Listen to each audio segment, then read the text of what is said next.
Now for the series I'm most excited for finishing in the near future is the Long Price Quartette by Daniel Abraham.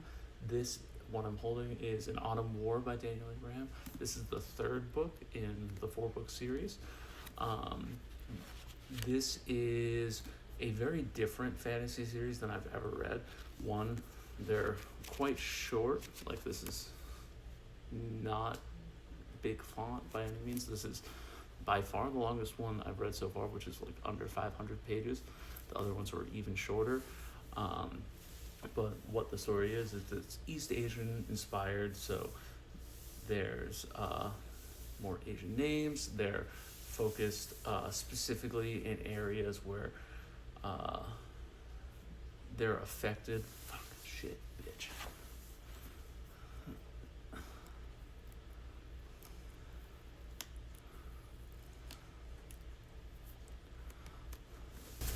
Now, for the series I'm most excited for finishing in the near future is the Long Price Quartette by Daniel Abraham. What I'm holding here is An Autumn War by Daniel Abraham. This is the third book and the most recent one I finished. I finished this in early February.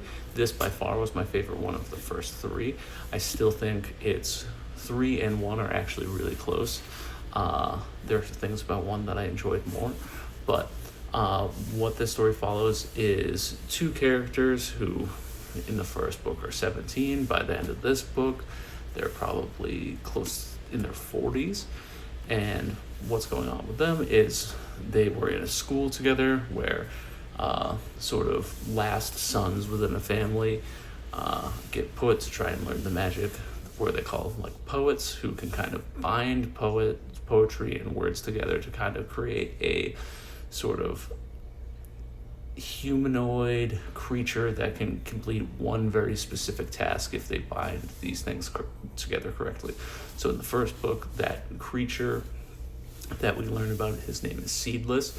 So he removes seeds from things. So in that town specifically, they're focused on removing the seeds of cotton when it's grown. So that town, city, whatever you call it, Quartette is a just huge distributor of cotton, and they can do it faster than anyone because of this. And this creates a lot of political strifes between different sort of countries, leaderships, whatever you call it. And those things are going on in the background. It's much more of a story about these 2 characters and how their relationship is sort of tested at odds and everything like that, while every one of their actions directly affects really every change in the world. And the thing I love and respect especially about this book is there's not a clean ending and everything is deserved.